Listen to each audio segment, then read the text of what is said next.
Life's end. Isn't it beautiful? It's almost tragic. When life ends, it gives off a final lingering aroma. Light is but a farewell gift from the darkness to those on their way to die. I've been waiting, Snake, for a long time. Waiting for your birth, your growth, and the finality of today. Boss, why are you doing this? Why? To make the world one again. The world used to be whole. But with the end of the Second World War, the philosophers began to fight amongst themselves, and the world was torn apart. The Cobras, my comrades who trained and fought alongside me, were torn apart as well. The foibles of politics and the march of time can turn friends into enemies just as easily as the wind changes. Ridiculous, isn't it?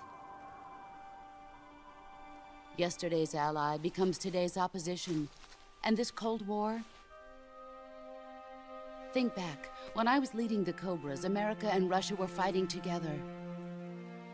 Now, consider whether America and Russia will still be enemies in the 21st century.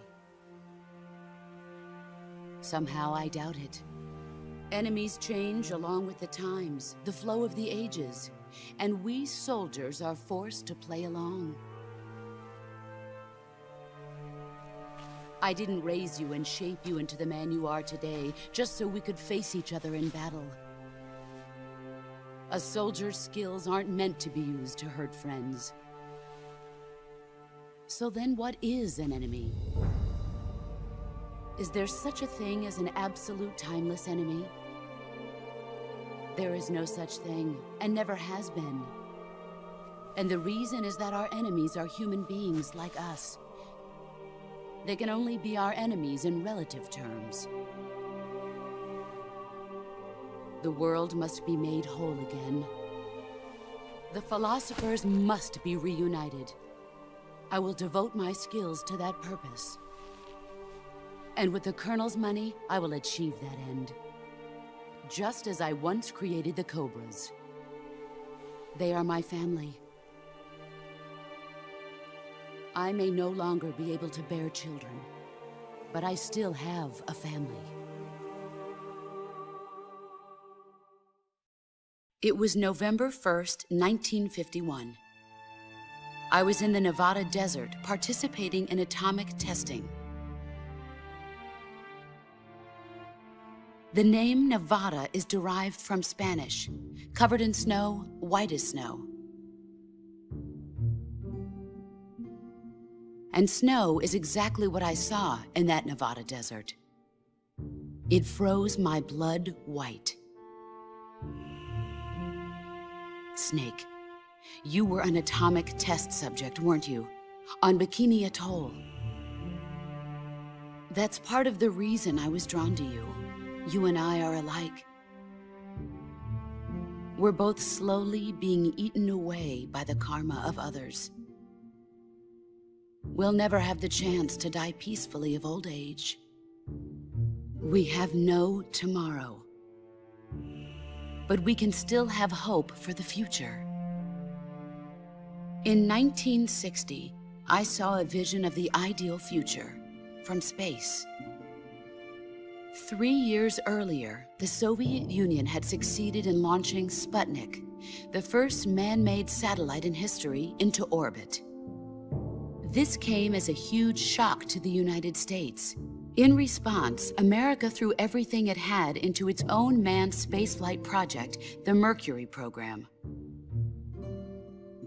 Even as the Soviets seemed poised to send their first man into space, America was still experimenting with chimpanzees and rockets.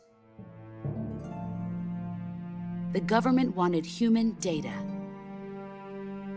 So they secretly decided to send a human being into space. I was the one they chose. At the time, they didn't have the technology to block out cosmic rays, and whoever they sent up would inevitably be exposed to heavy radiation. That's why they chose me. After all, I'd already been irradiated once. Of course, you won't find any of this in the history books. I could see the planet as it appeared from space. That's when it finally hit me. Space exploration is nothing but another game in the power struggle between the US and the USSR. Politics, economics, the arms race, they're all just arenas for meaningless competition. I'm sure you can see that, but the Earth itself has no boundaries. No East, no West, no Cold War. And the irony of it is, the United States and the Soviet Union are spending billions on their space programs and the missile race, only to arrive at the same conclusion. In the 21st century, everyone will be able to see that we are all just inhabitants of a little celestial body called Earth. A world without communism or capitalism, that is the world I wanted to see. But reality continued to betray me. In 1961, I was sent to Cuba, to Bahia de Cochinos. It was part of a CIA-sponsored invasion under the guise of taking Cuban exiles back to their country. But the US government betrayed them. Our weak-kneed president held back their air support. Defenseless, the exiles were annihilated by the Cuban army. All I could do was watch in silence. I was set up by the very country I'd sacrificed so much for, by the very government I dedicated my life to defending. I was driven from the surface world, and I went underground. Then, 2 years ago, I faced the Sorrow, my old comrade in battle. He was my friend. But one of us had to die. I was left with no choice. The Sorrow gave his life for me. There is no enmity between us. One must live, and one must die. That was the mission. The ones who gave me that mission were the philosophers. Early in the 20th century, the true holders of power in the United States, the Republic of China, and the newly formed Soviet Union gathered together in a secret meeting that would later be known as the Wise Men's Committee. The secret pact they formed there marked the beginning of the philosophers. But the last of the original members died in the 1930s. After that, the organization began to run out of control, and the Wise Men's Committee degenerated into a mere shell of its former self. The philosophers of today have no sense of good or evil. Their influence extends to countries and organizations involved in every aspect of every war. They have become war itself. That's how they operate. The sacrifices of war cause a shift in the times. This shift leads to renewed conflict, and in turn triggers the next war. Like a nuclear chain reaction, each conflict sparks countless others, forming an endless spiral that will continue on for eternity. Do you understand what I'm saying, Snake? By consuming me and you, the philosophers intend to keep that cycle going forever.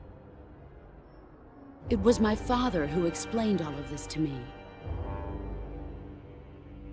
He was one of them. You see, I am the last remaining child of the philosophers. But after he revealed the truth, my father was killed by that same shapeless, formless organization. And my father isn't the only thing the philosophers have taken from me. In June of 1944, the Cobras and I took part in the landing at Normandy. We'd been given a top-secret mission to locate and destroy enemy V-2 rocket installations. I was pregnant at the time. The Sorrow was the father. I gave birth on the field of battle. a beautiful baby boy. But my child was snatched away from me by the philosophers.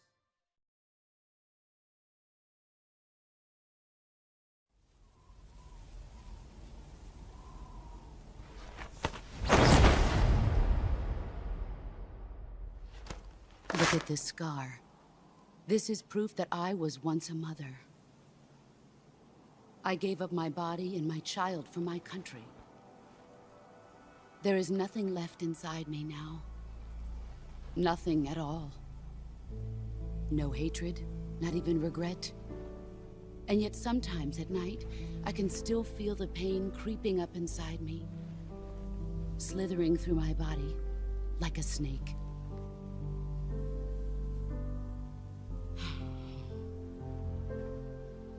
I've never talked this much about myself before. Thanks. Thanks for listening to me.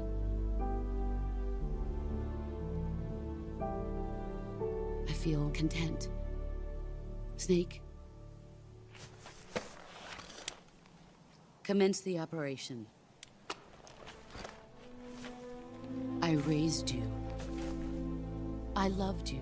I've given you weapons, taught you techniques, endowed you with knowledge. There is nothing more for me to give you. All that's left for you to take is my life, by your own hand. One must die, and one must live. No victory, no defeat. The survivor will carry on the fight. It is our destiny. The one who survives will inherit the title of boss. And the one who inherits the title of boss will face an existence of endless battle. I'll give you 10 minutes. In 10 minutes, MiGs will come and bomb the hell out of this place. If you can beat me in less than 10 minutes, you'll be able to escape in time. Let's make this the greatest 10 minutes of our lives, Jack. Boss. You're a soldier. Finish your mission. Prove your loyalty. Face me.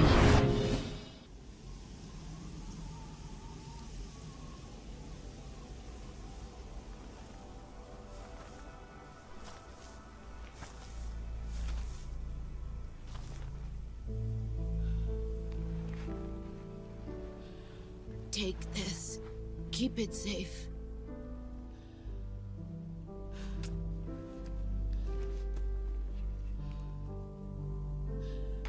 It's our only hope.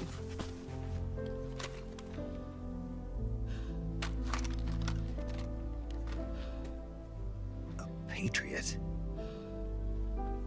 Why are you giving me this? Jack.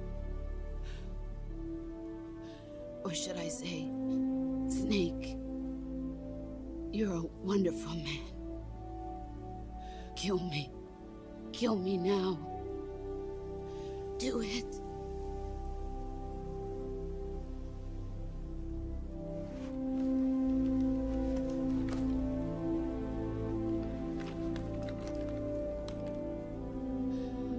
There's only room for one boss and one Snake.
Ready to go, Snake?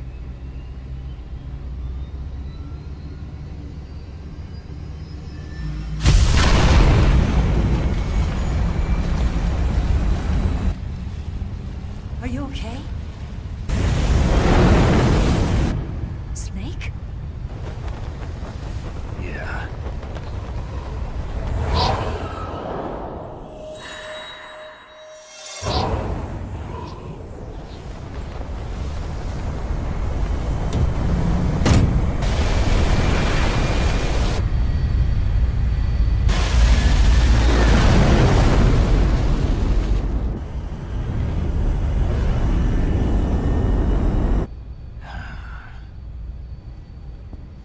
I told you you could trust me.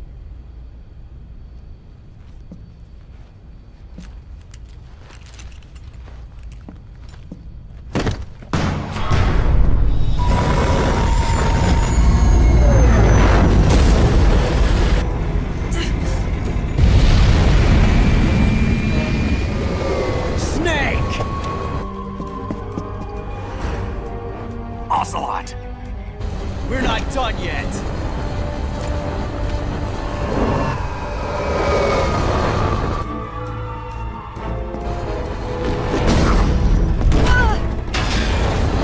Damn!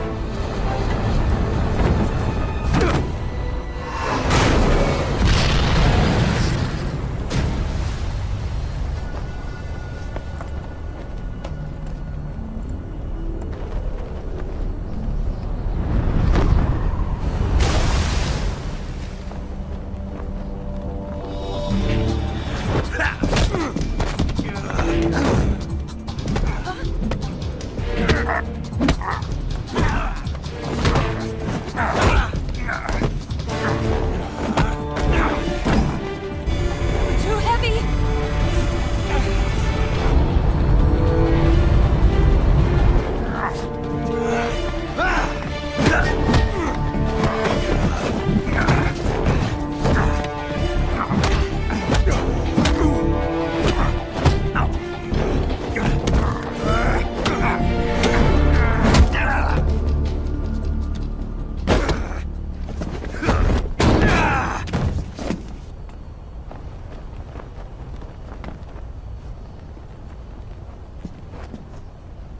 Snake, try to remember some of the basics of CQC.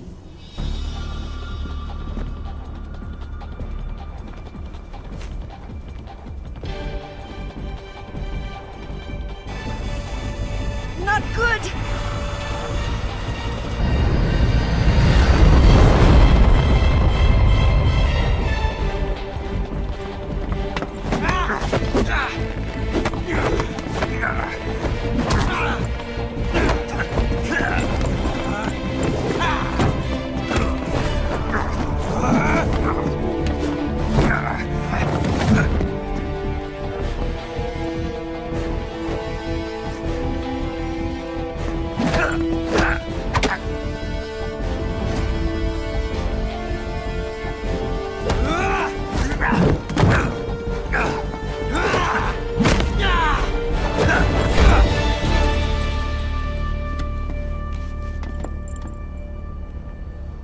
I picked up a few new moves.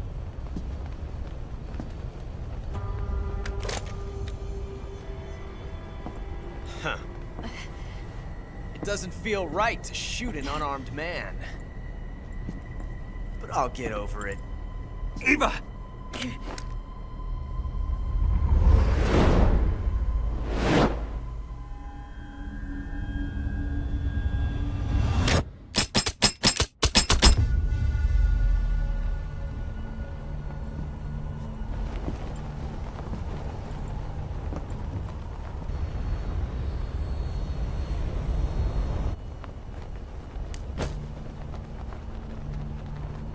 What do you say to one last showdown?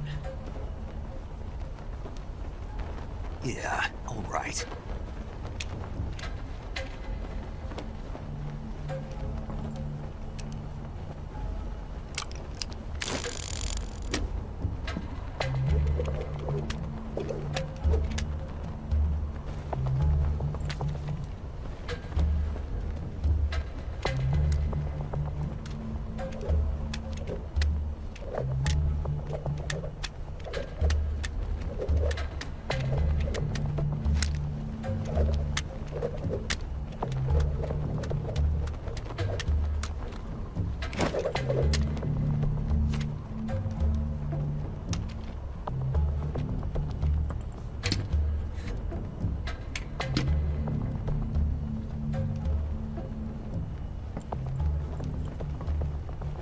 What's your name?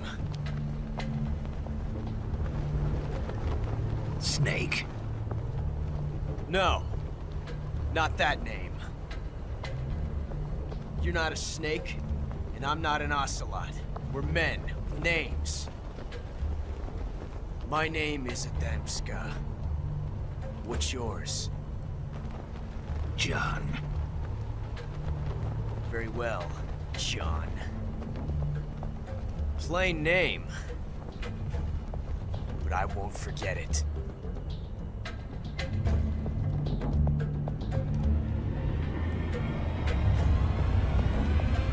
Come on!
It's a blank.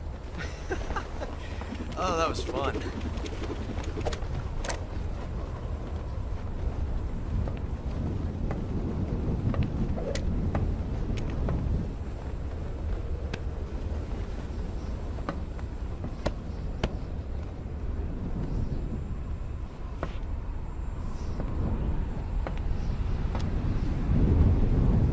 Till we meet again, John.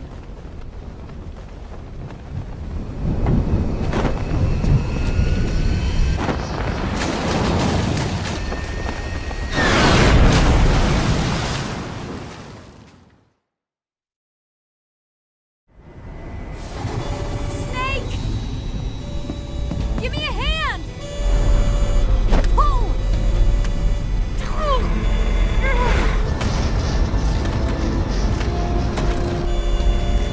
Come on, pull up!